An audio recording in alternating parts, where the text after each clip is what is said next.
सियावर रामचंद्र की जय, पवन सुत हनुमान की जय, उमापति महादेव की जय, रमापति रामचंद्र की जय। जय सीताराम। अथ त्रयोविंशः सर्गः। युद्धकांड के 23वां सर्ग।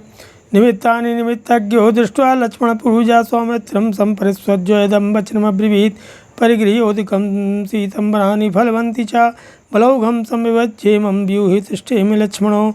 लोकक्षयकरं भीमं भयं पश्यामुपस्थितं, प्रवर्णं प्रवीराणां ऋक्षवानररक्षसां।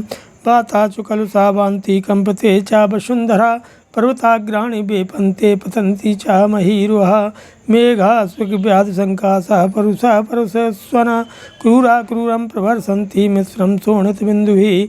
रक्तचन्दनसङ्कासा सन्ध्या परं दारुणा, ज्वलता प्रपातत्ते तदादित्यादग्निमण्डलं।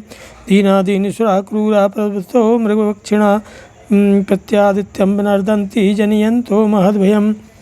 उत्पाद सूचक लक्षणों के द्वारा ज्ञाता तथा लक्ष्मण के बड़े भाई श्री राम ने बहुत ही अपशकुन देख करके सुमित्रा कुमार लक्ष्मण को हृदय से लगाया और इस प्रकार कहा कि हे लक्ष्मण, जहाँ शीतल जल की सुविधा हो और फलों से भरे हुए जंगल हों, स्थानों का आश्रय लेकर के हम अपने सैन्य समूह को कई भागों में बांट दें और उसे व्यूहबद्ध करके इसकी रक्षा के लिए सदा सावधान रहें। मैं देखता हूँ समस्त लोगों का संहार करने वाला भीषण भय उपस्थित हुआ है, जो रीछों, बानरों और राक्षसों के प्रमुख वीरों के विनाश का सूचक है। धूल से भरी हुई प्रचंड वायु चल रही है, धरती कांपती है, पर्वतों के शिखर हिल रहे हैं और पेड़ गिर रहे हैं। मेघों की घटा गिराई है, जो मांसभक्षी राक्षसों के समान दिखाई देती है। वे मेघ देखने में तो क्रूर हैं ही, उनकी गर्जना भी बड़ी कठोर है। ये क्रूरता पूर्वक रक्त की बूंदों से मिले हुए जल की वर्षा करते हैं। यह संध्या लाल चंदन के समान कांति धारण करके बड़ी भयंकर दिखाई देती है। प्रज्वलित सूर्य से आग की ज्वालाएं टूट टूट कर गिर रही हैं। क्रूर पशु और पक्षी दीन आकार धारण कर सूर्य की ओर मुँह करके दीनतापूर्ण स्वर में चीत्कार करते हुए महान भय उत्पन्न कर रहे हैं। रजन्याम प्रकाशस्तु संध्यापति चंद्रमा, कृष्ण रक्तांशु पर्यंतो लोकक्षय बोधितः। हृत्सो दुक्षो प्रशस्ताश्च परिवेशस्तु लोहिता, आदित्ये विमले नीलं लक्ष्मे लक्ष्मण दृश्यते। रजसा महता चापि नक्षत्राणि हितानि च, युगान्तमेव लोकानां पश्य संसन्ति लक्ष्मणो। काकः सेनास्तथानि च गृद्धा परिपतन्ति च, शिवाश्चाप्यसुभान्नादान् वदन्ति सुमहाभयान्। रात में भी चंद्रमा पूर्णतः प्रकाशित नहीं होते और अपने स्वभाव के विपरीत ताप दे रहे हैं। एक काली और लाल किरणों से व्याप्त हो इस तरह उदित हुए हैं मानो जगत के प्रलय का काल आ पहुँचा हो। हे लक्ष्मण, निर्मल सूर्यमंडल में नीला चिन्ह दिखाई देता है। सूर्य के चारों ओर ऐसा घेरा पड़ा है जो छोटा, रूखा, अशुभ तथा लाल है। हे सुमित्रानंदन, देखो ये तारे बड़ी भारी धूल राशि से आच्छादित हो अतप्रभ हो गए हैं, अतएव जगत के भावी संहार की सूचना दे रहे हैं। कौवे, बाज और अधम गीत चारों ओर उड़ रहे हैं और सियार ने अशुभ सूचक महाभयंकर बोली बोल रही हैं। सहीलहि शूलहि चिखंगहि चिमुक्तहि कपिराक्षसहि भविष्यत्यावृता भूमिर्मांसोड़ितकर्मा। क्षिप्रमध्यौ दुर्धर्षां पुरीं रावणपालिताम् अभियां जीवेनैव सर्वैः हरिभिरावृतः। इत्युक्त्वा धनुभिः स रामः संग्रामधर्षणः, प्रतस्थे पुरतो रामो लङ्कामभिमुखो विभुः। सविभीषण सुग्रीवा सर्वे ते वानरसभा, प्रतस्त्रे विनर्दन्तोर्दितानां दुष्टां वधे। राघवप्रियार्थं तु श्रुतरां वीरशालिनां हरीणां कर्मचेष्टाभिस्तुतो के रघुनंदनो। जान पड़ता है वानरों और राक्षसों के चलाए हुए शिलाखंडों, सूलों तथा तलवारों से यह सारी भूमि पट जाएगी तथा यहाँ मांस और रक्त की भी कीच जम जाएगी। हम लोग आज ही जितनी जल्दी हो सके हम इस रावण पालित दुर्जय नगरी लंका पर समस्त वानरों के साथ वेगपूर्वक धावा बोल दें। ऐसा कहकर संग्राम विजयी भगवान श्री राम हाथ में धनुष लिए सबसे आगे लंकापुरी की ओर प्रस्थित हुए। फिर विभीषण और सुग्रीव के साथ वे सभी श्रेष्ठ वानर गर्जना करते हुए युद्ध का ही निश्चय रखने वाले शत्रुओं का वध करने के लिए आगे बढ़े। वे सबके सब रघुनाथ जी का प्रिय करना चाहते थे। उन बलशाली वानरों के कर्मों और चेष्टाओं से रघुकुल नंदन श्री राम को बड़ा संतोष हुआ। अथ चतुर्विंशः सर्गः। सा वीर समिति राज्ञा बलराज व्यवस्थिता शशिना सुमनक्षत्रा पौर्णमासी उदासारदी पिर्चचाल च वेगेन त्रस्ता च वसुंधरा पीडमाना बलौघेनो तेन सागर वर्चसा तथा शुश्रुभरा कृष्टम अंकायां काननौकुशः भेरी मृदंग संगोष्ठम तुमुलम लोम हर्षणम। सुग्रीव ने उससे वीर वानर सेना की यथोचित व्याख्या की थी। उनके कारण वह वैसी ही शोभा पाती थी जैसे चंद्रमा और शुभ नक्षत्रों से युक्त रथकाल की पूर्णिमा शोभित हो रही हो। वह विशाल सैन्य समूह समुद्र के समान जान पड़ता था। उसके भार से दबी हुई बस्ता भयभीत हो रही हो उठी और उसके वेग से डोलने लगी। इसके बाद वानरों ने लंका में महान कोलाहल सुना, जो मेरी और मृदंग के गंभीर घोष से मिलकर बड़ा ही भयंकर और रोमांचकारी जान पड़ता था। बभूवस्तेन घोषेण संघ्रष्टा हरियूतपा अमृष्यमाणास्तद्घोषं विने दुर्घोषे घोषवत्तरम् राशास्तत्प्लवङ्गानां शत्रुभुस्तेऽपि गर्वजितं नर्दताम्यो दृप्तानां मेघानामम्बरेश्वरं दृष्ट्वा दर्शिं लङ्कां चित्राद्वज्पताकिनीं जगां मनसा सीतां दूयमानेन चेतसा। अत्र सा मृगसा वाक्षी रावणेनोपरुध्यते अभिभूताग्रहेणे वो लोहिताङ्गेन रोहिणी दीर्घमुषणं च निःस्वत्व समुद्वीक्ष्य च लक्ष्मणं वाच वचनं वीरस्तत्कालहितमात्मनः आलिखन्ति वाकाशमुत्थितं पश्य लक्ष्मणो मनुष्येव कृतां लङ्कां नगाग्रे विश्वकर्मणा विमानैः बहुभिर्लङ्का सङ्कीर्णा रचिता पुरा विष्णोः पदमिवाकाशं छादितं पाण्डुभिर्धनैः पुष्पितैः शोभिता लङ्का वनैः चित्ररथोपमैः नानापतंगसंगोष्ठफलपुष्पोपगैः शुभैः। उस तुमुलनाद को सुनकर वानर उत्पत्ति हर्ष और उत्साह में भर गए और उसे न सह सकने के कारण उससे भी बढ़कर जोर जोर से गर्जना करने लगे। राक्षसों ने वानरों की यह गर्जना सुनी तो दर्प में भरकर सिंहनाद कर रहे थे। उनकी आवाज़ आकाश में मेघों की गर्जना के समान जान पड़ती थी। दशरथ नंदन श्री राम ने विचित्र ध्वजा पताकाओं से शोभित लंकापुरी को देखकर व्यथित चित्त से मन ही मन सीता का स्मरण किया। वे भीतर ही भीतर कहने लगे, हाय यही वह है मृगलोचना सीता रावण के कैद में पड़ी है।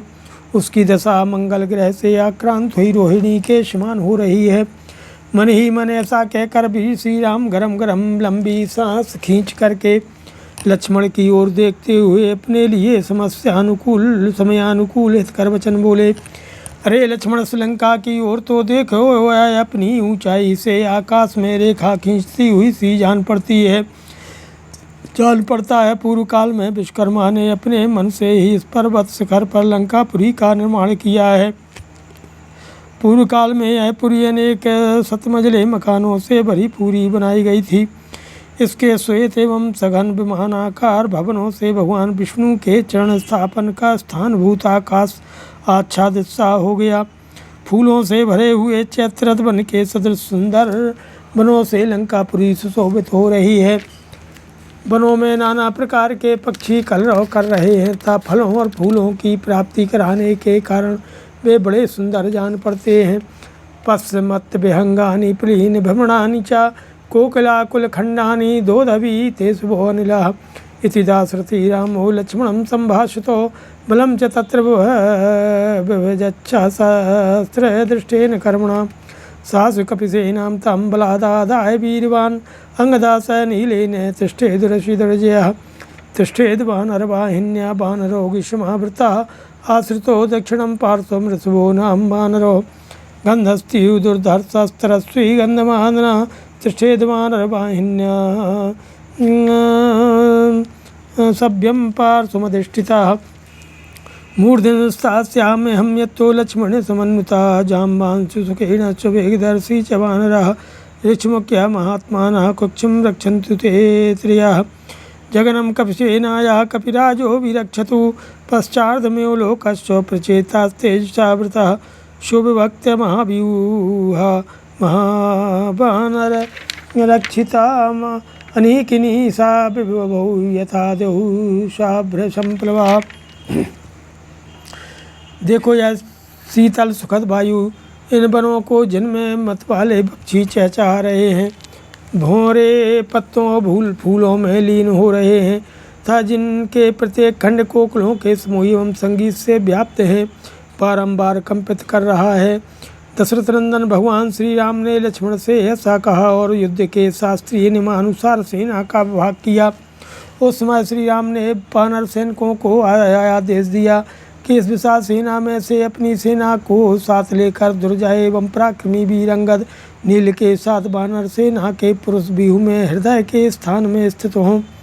इसी तरह ऋषभ नामक वानर कपियों के समुदाय से घिरे रहकर इस वानर वाहिनी के दाहिने पार्श्व में खड़े रहें।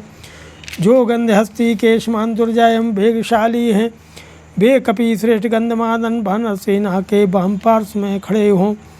मैं लक्ष्मण के साथ सावधान रहकर इस व्यूह के मस्तक के स्थान में खड़ा होऊंगा। जाम्बान सुखेनो वानर वेगदर्शी ये 3 महामनुष्य वीर जो रीछों की सेना के प्रधान हैं, वे शन व्यूह के कुक्षी भाग की रक्षा करें। वानर राज सुग्रीव वानर वाहिनी के पिछले भाग की रक्षा में उसी प्रकार लगे रहें जैसे तेजस्वी वरुण इस जगत की पश्चिम दिशा का संरक्षण करते हैं।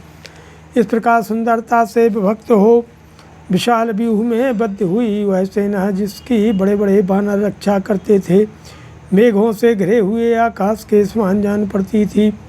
प्रग्रही गिरि श्रृंगाणी महतश्च महीरुहान आसे दुर्वानरालंकम मर्दय खिवोरणे शिखरैर्विकारामेनं लंकां मुष्टिभिरेव वा इति स्मृतधिरे सर्वे मनांसि हरिपुंगवा। ततो रामो महातेजः सुग्रीवमिदमब्रवीत् सुयुक्तानि सैन्यानि शुकेकमुच्यतां। रामस्तु वचा श्रुत्वा वानरेन्द्रो महाबला मोचयामास्तं दूतं सुखम् अहमस्य शासनात्। मोचितो रामवाक्येन वानरैश्च निपीडितः शुकः परम संत्रस्तो रक्षोधिपमुपागमत्। रावणः प्रहसन्नेवो शुकं वाक्यमुवाचः किं ते शितौ पक्षौ लूनपक्षश्च दृश्यसे कश्चिन्नानेकचित्तानां तेषां त्वं दशभस्मागतः। तथा स संविघ्नस्तेन राज्ञा विचोदितः वचनं प्रत्युवाचेदं राक्षसादिपमुत्तमम्।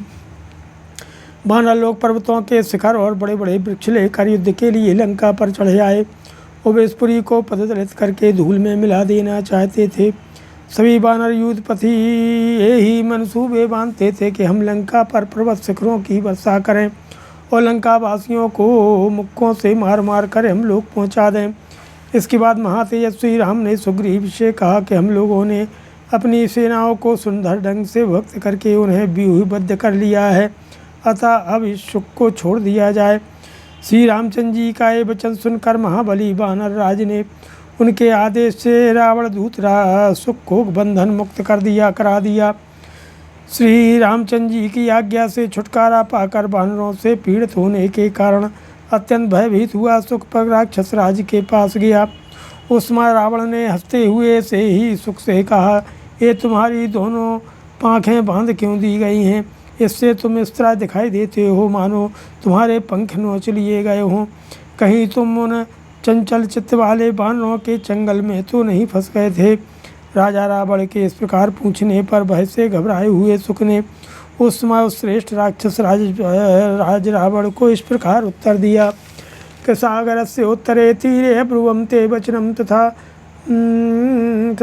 यथा संदेशम क्लिष्टम शांतिमरच लक्ष्ण्याग्रा क्रुद्धैस्तैरहमुत्प्लुत्य दृष्टमात्रा विलंगमयि गृहीतोऽस्म्यपि चारब्धो अंतुम लुप्तुम च मुष्टिभिः न ते संभाषितुं शक्त्या संप्रश्नोऽपि न संप्रश्नोऽत्र न विद्यते प्रकृत्या कोऽपि नास्ति वानरः राक्षसाधिपो स च हन्तापराधस्य कबन्धस्य स्वरस्य च सुग्रीवसहितो रामः सीतायाः पदमागतः सकृत्वा सागरे सेतुं तीर्त्वा च विलवणो दधिम् एकरक्षांसधूय धनुवी तिष्ठति राघवो वृक्षवानरसंघानां मनीकानि सहस्रशा गिरिमेघनिकाशानां छादयन्ति वसुन्धरां राक्षसानां बलोघस्य वानरेन्द्रबलस्य च नैतयोर्विद्यते सन्देशदेवदानयोर्वो पुरा प्राकारमायान्ति क्षिप्रमेकतरं कुरु सीतां चास्मै प्रयच्छांसु युद्धं चापि युद्धं वापि प्रदीयताम्।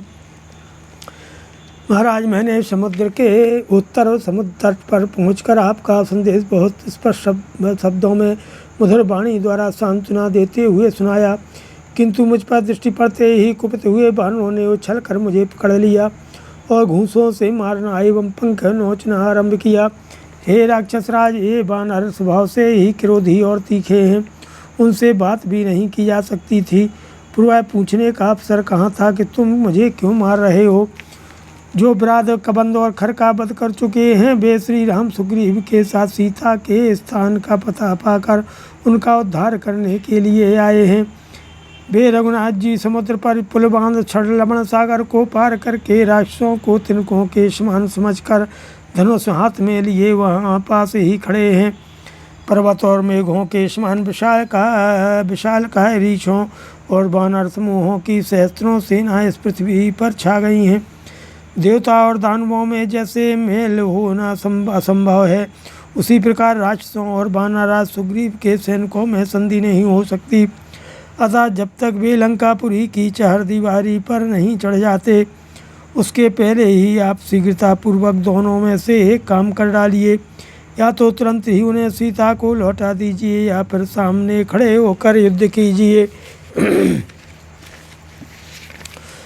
ओम सुखस्तवचनं श्रुत्वा रावणो वाक्यमब्रवीत् रोष संरक्त नयनो निर्दयहन्यो चक्षुषा यदि मां प्रतियुद्धेरन्धयो गन्धर्वदानवा नैव सीतां प्रदास्यामि सर्वलोक भयादपि कदा समभिधावन्ति मामका राघवं सरा वसन्ते पुष्पितं मत्ता विमृढायोपादपं कदा शोणिर्दिग्धांगं दीप्तैः कार्मुकविच्युतैः शरीरादीपयिष्यामि उल्काभिरेव कुञ्जरम् तच्चास्वलमादास्ये बलेन मेहतावृता ज्योतिषामेव सर्वेषां प्रभामुद्यन् दिवाकरो सागरस्यैव मे वेगो मारुतस्यैव मे बलं न चादासर्वेदो तेन मां योद्धुमिच्छति। सुख की ये बात सुनकर के रावण की आंखें रोष से लाल हो गईं। वह इस तरह घूर घूर कर देखने लगा मानो अपनी दृष्टि से उसको दग्ध कर देगा। वह बोला, यदि देवता गंधर्व और दानव भी मुझसे युद्ध करने को तैयार हो जाएं तथा सारे संसार के लोग मुझे भय दिखाने लगें तो भी मैं सीता को नहीं लौटाऊंगा। जैसे मत वाले भ्रमर बसंत ऋतु में फूलों से भरे हुए वृक्ष पर टूट पड़ते हैं, उसी प्रकार मेरे बाण कब उस रघुवंशी पर धावा करेंगे। ये अवसर कब आएगा जब मेरे धनुष से छूटे हुए तेजस्वी बाणों द्वारा घायल होकर राम का शरीर लहूलुहान हो जाएगा। और जैसे जलती हुई लुकारी से लोग हाथी को जलाते हैं, उसी तरह मैं उन बाणों से राम को दग्ध कर डालूंगा। जैसे सूर्य अपने उदय के साथ ही समस्त नक्षत्रों की प्रभा हर लेते हैं, उसी प्रकार मैं विशाल सेना के साथ रणभूमि में खड़ा होकर के राम की समस्त सेना को आत्मसात कर लूँगा। दशरथ कुमार राम ने सभी अभी समर भूमि में समुद्र के समान मेरे वेग और वायु के समान मेरे बल का अनुभव नहीं किया है, इसलिए वह मेरे साथ युद्ध करना चाहता है। न मे तूड़ी सयान बाणान सपिशान उपन्नगान रामा पश्यति संग्रामे तेन मां योद्धुमिच्छति न जानाति पुरा वीर्यं मम युद्धे स राघवः मम चापमयि वीरं सरकोणैः प्रभादितम्।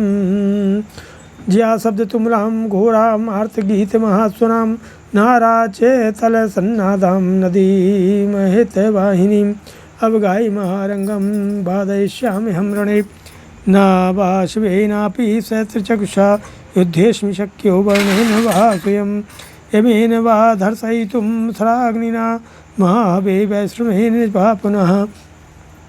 मेरे तरकस से सोए हुए बाण बिस्तर सर्पों के समान भयंकर हैं। राम ने संग्राम में उन बाणों को देखा ही नहीं है, इसलिए वह मुझसे जूझना चाहता है।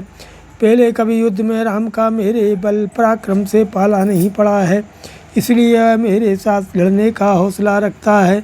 मेरा धनुष एक सुंदर वीणा है जो बाणों के कोनों से बजाई जाती है। उसकी प्रत्यंचा से जो टंकार ध्वनि उठती है वही उसकी भयंकर स्वर लहरी है। आर्तों की चीत्कार और पुकार ही उस पर उच्च स्वर से गाया जाने वाला गीत है। नाराजों को छोड़ते समय जो चट चट शब्द होता है वही मानो हथेली पर दिया जाने वाला ताल है। बहती हुई नदी के समान जो शत्रुओं की वाहिनी है वह मानो संगीतोत्सव के लिए विशाल रणभूमि है। मैं सम्रांगण में उस रणभूमि के भीतर प्रवेश करके अपनी वह भयंकर वीणा बजाऊंगा। यदि महासागर में शत निर्धारी इंद्र अथवा साक्षात स्मरण आया स्वयं यमराज अथवा मेरे बड़े भाई कुबेर ही आ जाएं तो वे भी अपने बाणाग्नि से मुझे पराजित नहीं कर सकते। श्रीमद् रामायणे वाल्मीकि आदि काव्ये युद्धकांडे चतुर्विंशः सर्गः।